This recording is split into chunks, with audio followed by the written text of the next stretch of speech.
بسم اللہ الرحمن الرحیم۔ ٹھنڈا میٹھا پانی پینا سنت۔ ٹھنڈے میٹھے پانی کا اہتمام سنت۔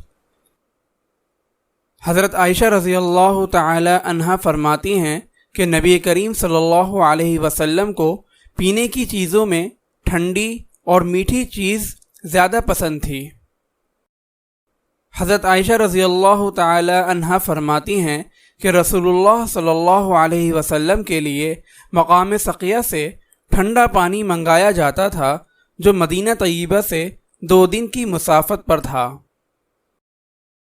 حضرت ابو رافع رضی اللہ تعالی عنہ کی بیوی کہتی ہیں کہ جب رسول اللہ صلی اللہ علیہ وسلم نے حضرت ابو ایوب انصاری رضی اللہ تعالی عنہ کے یہاں قیام فرمایا تو آپ صلی اللہ علیہ وسلم کے لیے مالک بن نضر کے کنویں سے میٹھا پانی لایا جاتا تھا، پھر بیر سقیہ سے ازواج مطہرات کے یہاں لایا جاتا تھا۔ رباح اسود جو آپ صلی اللہ علیہ وسلم کے غلام اور خادم تھے، وہ کبھی بیر سقیہ اور کبھی بیر غرس سے پانی لاتے تھے۔ حضرت جابر رضی اللہ تعالی عنہ سے روایت ہے کہ آپ صلی اللہ علیہ وسلم کے لیے پرانے مشکیزے میں پانی ٹھنڈا کیا جاتا تھا۔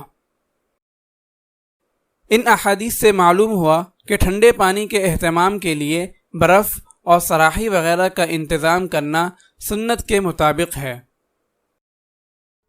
اگر آپ اس صدقہ جاریہ میں شامل ہونا چاہتے ہیں تو چینل کو سبسکرائب کریں اور لائک اور شیئر کرنا نہ بھولیں۔ جزاک اللہ خیرا۔